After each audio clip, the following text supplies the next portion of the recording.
शिव महापुराण की कथा कहती है, आप अगर विश्वास रखे हो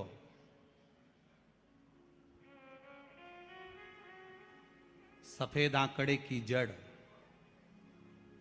जिस नारी का संतान नहीं हो, गर्भ नहीं ठहरा हो, सफेद आंकड़े की जड़, जिस देव अधिदेव महादेव की कथा जिस तुम्बरुका जी ने श्रवण कराई है, शंकर भगवान जिनके सामने बैठकर शिव पुराण की कथा सुन रहे हैं, उन तुम्बरुका जी का नाम लेकर शिवलिंग पे से 21 बार घुमाकर मंदिर में ही कमर पर 7वें दिन रजस्वला धर्म के जो बांध लेता है और एक पीपल का पत्ता अवधूतेश्वर महादेव का नाम लेकर शंकर पर चढ़ाकर उसको गाय के दूध में उकाल कर रात्रि को दोनों पति पत्नी अगर पीकर सोते हैं, 3 महीने में भगवान भोलेनाथ उसकी गोद भर देते हैं। ये शिव तत्व।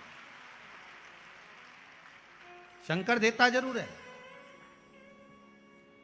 माता अंजना के यहां स्वयं शिव महापुराण की कथा कहती है, स्वयं शास्त्र वर्णन करता है, माता अंजना माता के गर्भ से संतान नहीं हुई। 42 वर्ष की माता अंजना हो गई थी और 42 वर्ष की होने के बाद भी माता अंजना के गर्भ से संतान नहीं थी। जब संतान नहीं हुई तब बार बार निवेदन करा महाराज केसरी से, तब नहीं संतान हुई तब अपने पिता से जाकर निवेदन करा, पिताजी गौतम बाबा से निवेदन करती है माता अंजना कि मेरे गर्भ से संतान नहीं, मुझे औलाद नहीं, क्या करूं? तब गौतम बाबा ने कहा एक पार्थिव शिवलिंग का निर्माण करो, मिट्टी का शिवलिंग बनाओ, उसकी पूजन करो। और माता अंजना उस मिट्टी के शिवलिंग के पूजन में ऐसी लीन हो गई, ऐसी लीन हो गई कि मिट्टी का शिवलिंग का निर्माण करती, पूजन करती। एक बार देवाधिदेव महादेव ने कह दिया, जाओ पार्वती जरा जाकर पूछो कि अंजना को चाहिए क्या, अंजना माता को चाहिए क्या। अच्छा, सारे देवताओं को सबसे ज्यादा टेंशन देवाधिदेव महादेव से रहता है, क्योंकि ये बिना सोचे बिना समझे किसको क्या दिया है कोई भरोसा ही नहीं होता।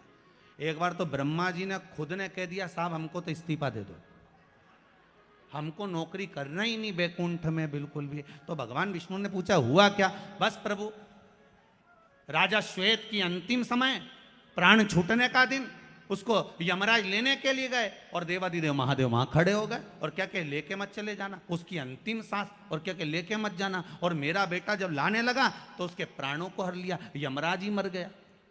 फिर मेरी पोती गई मृत्यु देवी, उससे कहा उठा ला राजा श्वेत को, वो राजा श्वेत को जैसी मृत्यु देवी ने फांस डाली, भगवान शंकर ने उसको भी मार दिया। अब बताओ, सूर्य नारायण भगवान बोले कि मेरा बेटा भी मर गया, मेरी पोती भी मर गई, अब बताओ क्या करें? तो भगवान ब्रह्मा जी ने शंकर जी से जाकर कहा, भोलेनाथ ये आपकी आदत बहुत गलत है, जब इसको मरना था तो आपने क्यों बचाया? शंकर जी बोले मेरे मंदिर में बैठा था, जगह तो देखो कि कहां बैठा है।